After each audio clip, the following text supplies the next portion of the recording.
In a mansion where the staff were expected to serve in silence, one maid risked everything by breaking the unspoken rule and changed a boy's life forever. But when the billionaire father found out, what he did next shocked everyone. Cynthia stood at the edge of the grand marble kitchen, her hands still damp from rinsing the dinner plates, when Madame Bridget's voice cut through the air like a whip. "Cynthia, when you finish there, sweep the hallway and polish the console table. And remember the rules. No unnecessary talking to the family, no entering the upstairs unless instructed, and no getting too familiar with the young master." "Yes, Ma," Cynthia replied quietly, eyes downcast. She had heard these rules on her very first day, but in this house reminders were less about memory and more about control, a constant reinforcement of the rigid class lines. Chief Johnson's mansion was a world far removed from the mud brick house in the village where Cynthia had grown up. Here, the air smelled of imported polish, the floors gleamed, and meals appeared like magic at precisely the right hour. Yet, for all its luxury, the air carried an invisible wall, a class divide that could not be crossed. She had come here not out of choice, but necessity. Back in her village, Cynthia had finished secondary school with exceptional grades.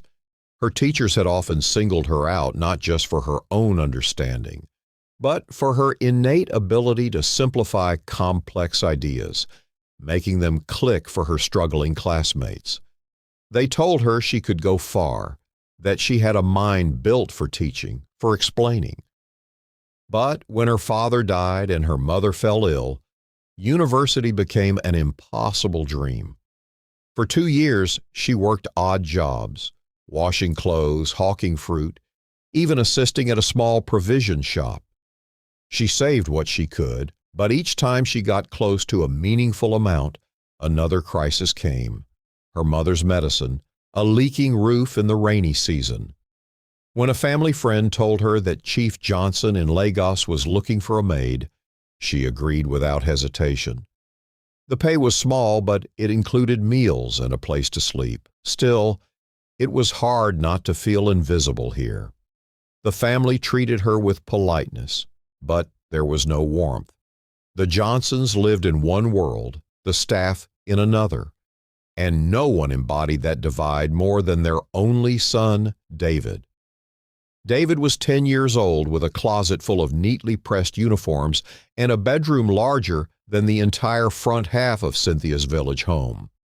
He had every gadget a boy could want, from gaming consoles to tablets, and he carried himself with the unshakable confidence of someone who had never known lack. To him, the staff existed to serve, not to talk, and certainly not to teach. He saw them as background figures, their lives and thoughts irrelevant to his own. Cynthia noticed his arrogance from the first day. Once she accidentally brushed his arm while carrying a tray. He recoiled as if she had dirtied him, giving her a disdainful look without a word. He never greeted staff unless prompted. If he dropped something, he expected someone to pick it up. And if anyone lingered in his space too long, he would look at them the way people looked at street dogs, not with cruelty exactly, but with a distance that said, "You are not my kind." It was a learned behavior, a reflection of the world he grew up in. Over the weeks, Cynthia began to overhear conversations that painted a clearer picture of the young master's troubles. At the dinner table, she would hear Chief Johnson's voice rise in frustration. "David, how did you manage to get 3 out of 10 in maths again? We hired a private tutor last month. Are you even listening in class?" His mother, a graceful woman with a cool tone, would try to soothe him. "He's just a late bloomer. Some children take time to find their footing." Chief Johnson would not be soothed. "We've tried 3 different tutors this year alone. Each one says the same thing. He's distracted, he doesn't care, and he gives up too easily. I am not spending money on expensive schooling just to watch my son fail." The chief's words, though directed at David, echoed through the house, a constant reminder of the boys' perceived shortcomings. Sometimes the arguments were quieter but sharper, especially when they thought David wasn't listening. "He'll be the only one in his class who can't keep up," his mother said once, her voice tight with embarrassment. The shame in his mother's voice was a heavy burden for David. "Then maybe he should learn what failure feels like," the chief replied. "From now on, I'm cutting off all his privileges. No new games, no weekend outings, until he brings home results worth celebrating."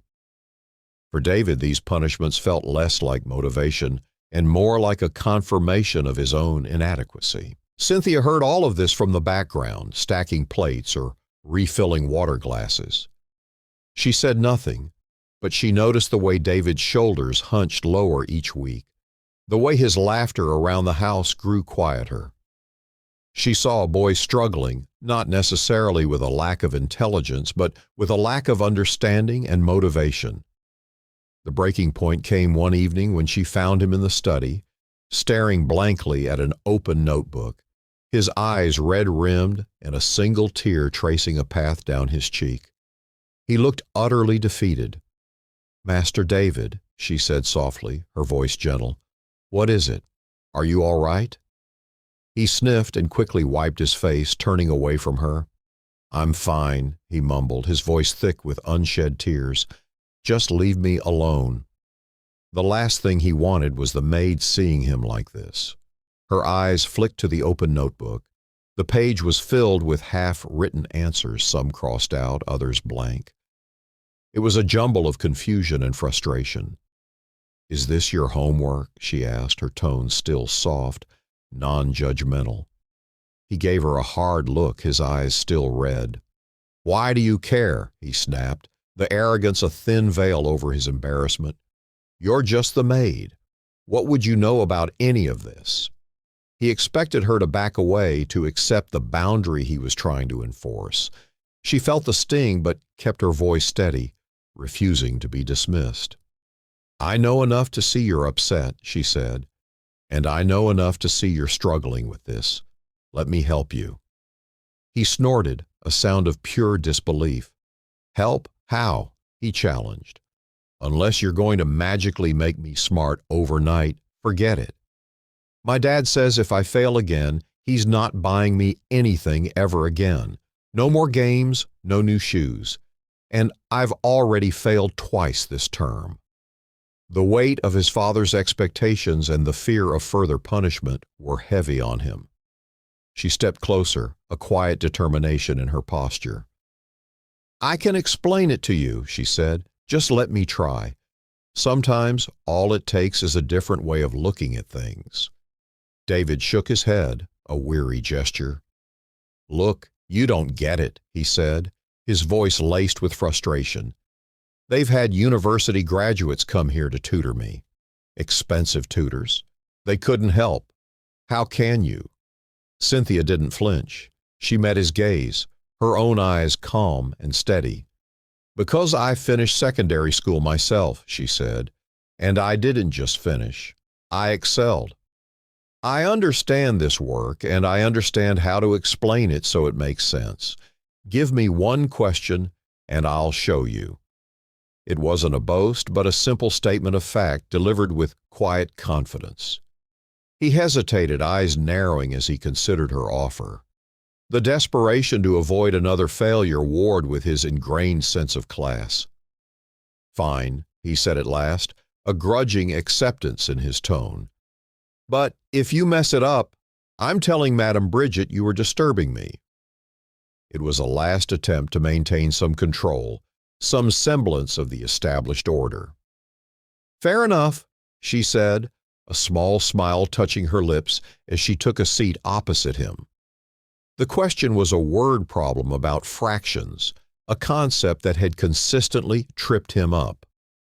Cynthia read it once, twice, then began breaking it down into simple steps, using the edge of the paper to draw a diagram, a visual aid that the previous tutors had never bothered with. Her voice was calm, patient, nothing like the brisk, irritated tones of the tutors he was used to. She didn't just give him the answer. She guided him through the process, asking questions that led him to the solution himself. "See," she said, pointing to the diagram, "this part here is your whole. You're splitting it into 4 equal parts, but you only have one of them. That's 1 quarter. Now, if you join 2 of those quarters together, what do you have?" Within minutes, the light of understanding didn't just flicker in his eyes, it blazed. A genuine aha moment. "Oh, wait," he said, leaning forward, his previous frustration forgotten. "So that's why you multiply the top and the bottom?"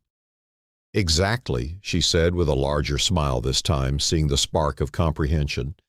"You're getting it, David." They worked through the rest of the page, and for the first time in a long time, David didn't feel like a failure. By the end, every question had an answer, and David was staring at his notebook as if it had betrayed him by revealing its secrets. "That's it?" he asked, a flicker of wonder in his voice. "It's that simple?" The frustration that had clouded him for so long began to lift. "It's always simple," she said, her smile gentle, "once you know how to look at it." The next day, Cynthia was polishing the hallway mirror when David burst through the front door after school, breathless and a genuine, unburdened grin on his face. "You," he said, pointing at her, his usual demanding tone replaced with excited urgency. "Come here, you won't believe it." She straightened, a quiet apprehension stirring within her. Had he told someone? "I got them all right," he announced, his voice a mix of triumph and sheer disbelief. "Every single one. The teacher even read my work out loud to the class. She said it was the best I'd done all year." A slow, warm smile spread across Cynthia's face. The joy of seeing his achievement was profound. "I'm glad, David. Very glad." He shifted awkwardly, fidgeting with his backpack strap. The arrogance she had once observed was replaced by something akin to humility. I'm really sorry for what I said yesterday," he mumbled, looking down at his shoes. "I didn't think you knew anything. I was wrong. You're smarter than all my tutors put together, smarter than most of my teachers even." It was a significant admission for a boy who had always considered himself superior. Cynthia raised an eyebrow, a hint of playful challenge in her gaze. "Is that so?" "Yeah," he insisted, meeting her eyes. "So, will you teach me again? Like, all the time? Please." The desperation in his plea was clear. He had found someone who could genuinely help him. She hesitated, the thought of the rules Madame Bridget had laid out flashing through her mind. "If your parents knew, would they approve?" His face darkened, the brief moment of unburdened joy fading into familiar resentment. "They don't even want me talking to the staff beyond giving orders, but I don't care anymore. I want to learn so that my dad will buy me more games. I'm tired of staring at the same old ones. I want the new FIFA." It was a superficial reason, but it was a beginning. He studied her for a long moment, truly seeing her for the first time, not as a background figure, but as an individual with depth and capability. His eyes seemed to pierce through the uniform, recognizing the person beneath. "Why are you even a maid?" he asked, the question genuine, devoid of his usual dismissiveness. "Someone this smart shouldn't be cleaning floors and serving food. You should be working in an oil and gas company or in a big tech firm or teaching in a big school like mine." Cynthia's eyes softened, but there was a deep shadow in them, a reflection of past hardship. "I finished secondary school, yes, and I scored well, but there was no money for university. My father died, my mother fell sick, and my family needed me to work. This was the best I could get to support them." The simple truth of her circumstances hung in the air. David's mouth pressed into a thin line, a look of unexpected understanding on his young face. He nodded slowly, taking in her words, perhaps for the first time truly grasping the realities beyond his privileged existence. "Okay," he said, a new seriousness in his tone. "Then we'll keep this between us. Every night after dinner, you teach me. Deal?" "Deal," she said. But as she turned back to her work, she couldn't help glancing toward the grand staircase, wondering what would happen if anyone found out. The first night after their deal, Cynthia waited nervously in the kitchen. She had finished washing the last dish, wiped the counters, and brought out one of her own well-kept notebooks and a pen she had bought with her meager savings. She set them neatly on the table. The house was quiet. Somewhere upstairs, the television played faintly in the family lounge.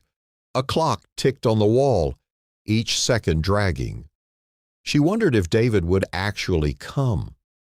5 minutes later, he appeared in the doorway, glancing left and right before stepping inside. They began with English comprehension. Cynthia read the passage aloud, then broke the questions into smaller pieces, showing him how to find clues in the text. David leaned forward, his usual arrogance replaced with focus. When he got an answer right, Cynthia saw something rare, pride without smugness. By the time the kitchen clock struck 9, they had finished 3 subjects. David yawned, stretched, and said, "This is actually not bad." He slung his bag over his shoulder. "Same time tomorrow?" Cynthia hesitated, thinking of Madame Bridget's rules. Yes, same time tomorrow. Over the next 2 weeks, the kitchen became their classroom. Some nights they worked at the table, other nights on the back porch when the air inside was too stuffy. Cynthia taught using whatever she could find: chalk on cardboard, diagrams on the back of old receipts, even bottle caps for counting exercises.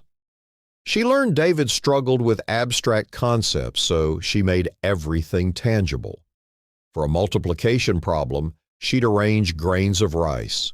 For grammar, she'd use different sized spoons to represent parts of speech. She saw the moments when a concept clicked for him, like the time she used a broken plate to explain fractions, and his eyes widened in sudden realization. David began to change. At dinner, he no longer stared blankly when his father asked about school. Instead, he could talk about what he had learned, even correcting his parents on small details. His answers weren't perfect, but they were better. And Cynthia could see the surprise flicker in Chief Johnson's eyes each time his son spoke with more confidence. Still, they kept their lessons hidden. If anyone walked in, David would quickly close his books and start talking about something else. Cynthia understood why. The Johnsons were polite to their staff, but they didn't blur lines. She remembered her first week when Madame Bridget had told her plainly, "This family values distance. Do your work well, but don't try to be more than you are." That distance was what kept them safe. Crossing it could mean the end of her job. One rainy evening, as Cynthia was packing away the books, she noticed the cook, Mama Ruth, standing in the doorway. The woman's eyes moved from the open notebook on the table to the neatly written notes and diagrams Cynthia had been using for the lesson. "What's going on here?" Mama Ruth asked, her tone neither warm nor friendly. Cynthia froze. "Nothing, Ma, just tidying up." Mama Ruth stepped closer, lowering her voice.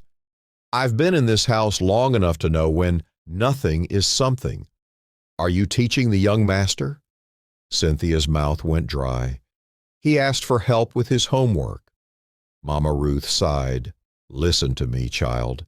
If Chief Johnson finds out an ordinary maid is teaching his son, there will be trouble. They don't believe people like us can be smart. You understand?" Cynthia nodded slowly, her chest tightening. A chill ran through her. "What if I lose this?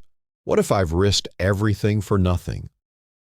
The fear of returning to the struggle, to the village where university was a distant dream, was a tangible weight. Yet she looked at the neatly solved problems, at the improvement in David's work, and the satisfaction of seeing him learn outweighed the fear for now. "I'm not saying you're wrong to help him," Mama Ruth continued, "but be careful. In this house, crossing your place can cost you more than your job." The warning sank deep into Cynthia's chest. That night, she nearly told David they should stop. But when he appeared at the kitchen door, smiling with a perfect score on his latest maths assignment, she couldn't bring herself to say it. By the end of the term, David's teachers had begun to notice. His handwriting was neater. His answers came faster.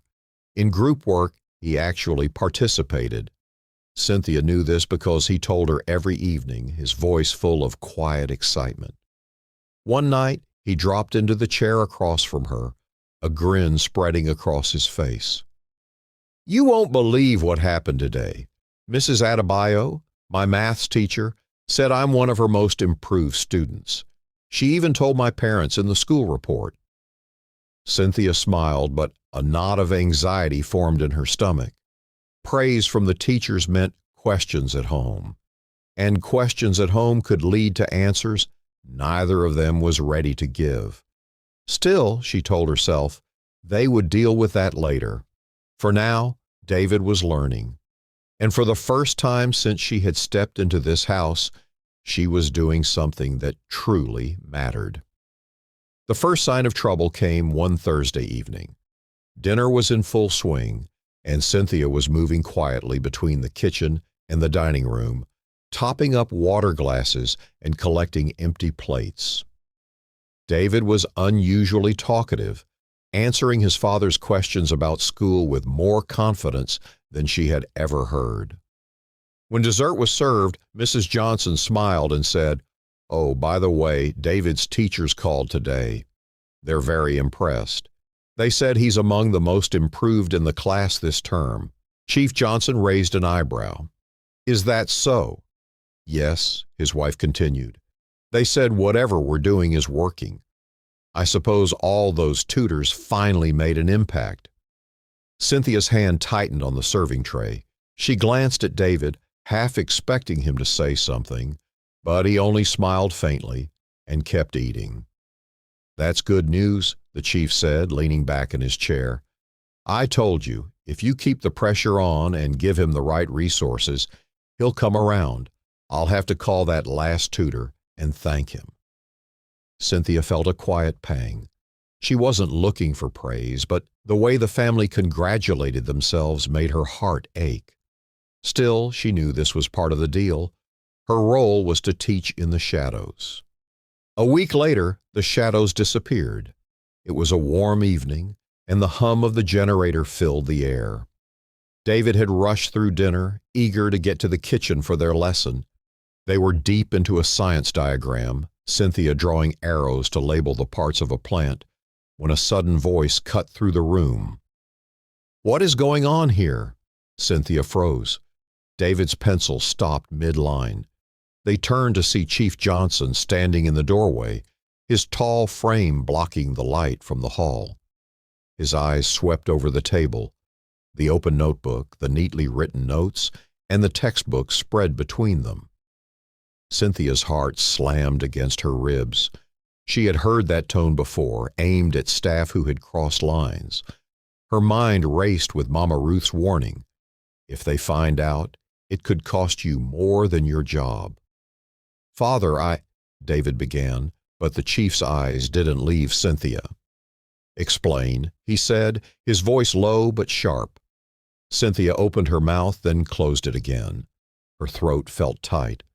David pushed his chair back and stood up. "It's not what you think. I asked her to help me. She's the reason my grades have gone up. Not the tutors, not the extra lessons. Her." Chief Johnson's eyes flicked to his son. "You're telling me a maid has been teaching you?" His voice held a trace of disbelief bordering on indignation. "Yes," David said firmly, stepping slightly in front of Cynthia. "And she's better than all my tutors. She actually makes me understand. If it wasn't for her, I'd still be failing everything. Chief's jaw tightened. He looked back at Cynthia, who lowered her eyes, ready to hear the words she feared most. Pack your things. But instead, he said nothing. His silence felt heavier than anger. After a long moment, he turned to his son. Go to your room, David. David hesitated. Please don't be angry with her. Go, the chief repeated, his tone leaving no room for argument. David left reluctantly, his steps slow, his eyes darting back to Cynthia as if to make sure she'd still be there when he returned. Cynthia remained standing, hands clasped in front of her, the sound of her heartbeat almost drowning out the generator. Finish your work here, Chief Johnson said finally, his voice unreadable. We'll talk tomorrow. Then he left the room, his footsteps fading down the hall. Cynthia sank into the chair David had just vacated, her legs suddenly weak. She stared at the half-drawn diagram in the open notebook, her mind spinning. The chief hadn't yelled. He hadn't fired her. But the way he had looked at her, she couldn't tell if it was with respect, suspicion, or both. She gathered the books slowly, unsure whether to prepare for another lesson tomorrow, or for the end of her time in this house. That night, she barely slept. Every creak of the mansion seemed louder in the dark. She lay on her narrow bed in the staff quarters, staring at the ceiling, wondering whether the chief's silence had been the calm before the storm. By morning, she had convinced herself it was over, that today she would be told to pack her things and leave. At 10 a.m., Madame Bridget appeared at the door. Her expression was the same as always, carefully neutral, but Cynthia detected a flicker of surprise in her eyes, quickly masked as she said, "The master wants to see you in his study." Cynthia's legs felt heavy as she climbed the polished staircase. She paused outside the study door, smoothed her apron, and knocked softly. "Come in," Chief Johnson's deep voice called. He was seated behind his desk, a stack of files before him. Sunlight streamed through the large window, throwing long shadows across the room. "Cynthia," he said, gesturing to the chair opposite him. "Sit." She obeyed, folding her hands tightly in her lap. "I thought about what David said last night," the chief began, "that you've been teaching him. At first I was surprised, shocked even. This family has hired the best tutors, university graduates, yet nothing worked. And now a maid, a 17-year-old maid, succeeds where they failed." He paused, looking at her intently. "I will admit I didn't believe it at first. I believed David was making excuses." Cynthia opened her mouth to apologize, but he raised a hand. "Don't apologize. I'm not angry, not anymore." He leaned forward slightly, his expression softening from his usual sternness. "I want to understand something. How did you learn to teach like that? What made the difference?" She hesitated, then told him the truth, about finishing secondary school, about her teachers praising her for helping classmates, about that time in primary school, solving a math puzzle no one else could. She spoke of her dream of university crushed by her father's death and her family's financial struggles. She spoke of working small jobs, hoping she could save up to go to the university, and finally taking the maid position here. When she finished, the chief sat back in his chair, studying her quietly. A deep sigh escaped him. "You had the ability all along, but not the opportunity," he said at last, a hint of regret in his voice. "And I was too blind to see it. I measured you by your uniform, not by your mind. David's progress is undeniable. I've seen the reports, the way he speaks about his lessons now, the genuine understanding in his eyes." He picked up a pen and tapped it against the desk. "I thought I was providing him with the best, but the best, it seems, was right under my nose, overlooked because of an outdated notion of what talent looks like." She nodded, tears pricking at her eyes. A faint, genuine smile touched his lips, transforming his usually severe face. Well, opportunity is something I can provide, and it seems I owe you a significant apology for my previous assumptions about you and about what someone from your background is capable of. Cynthia blinked, unsure if she had heard him correctly. From today, the chief continued, his voice firm but kind, you are no longer just a maid in this house. You will be David's official tutor. Your salary will reflect that. It will be more than double what you are currently earning. And he opened a drawer and slid a crisp envelope across the desk. This is a letter of sponsorship. A full scholarship to any university of your choice here in Lagos. Tuition, books, accommodation, and a generous monthly allowance all covered. You will begin your studies next term. Cynthia stared at the envelope as if it might vanish, her mind unable to fully grasp the words.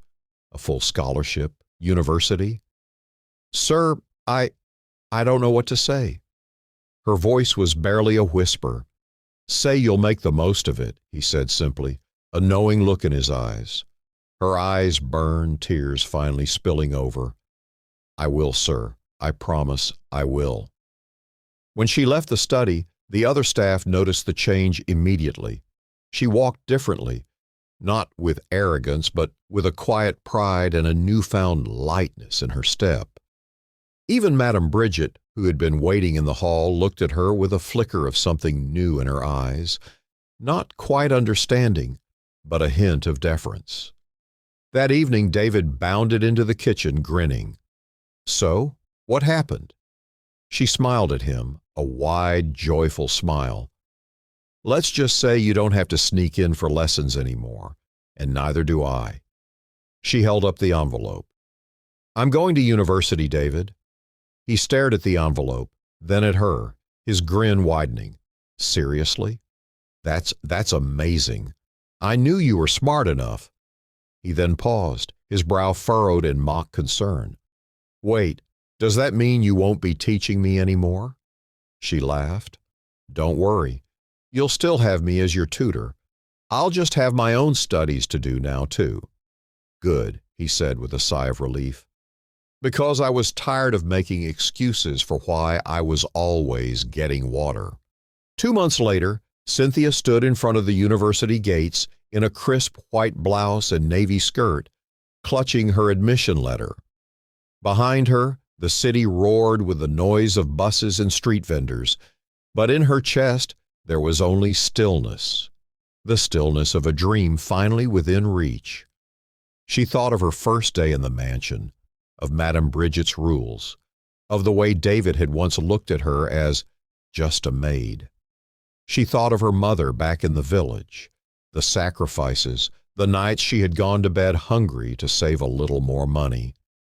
And she thought of the moment Chief Johnson, a man who had once seen only titles, had pushed that envelope across his desk. That night, back at the mansion, she tutored David in algebra at the dining table while her own university textbooks sat neatly stacked on the counter nearby. Their worlds were still different, but in that moment, the same way it had all begun, they were equals in purpose. Her brilliance, once secret, now had a platform to shine. For Cynthia, the scholarship wasn't just a gift. It was proof that she was more than her circumstances, more than her role in the house, more than the limits others had placed on her. And for David, it was the lesson of a lifetime, that brilliance can come from anywhere, and respect should be given to everyone no matter their place.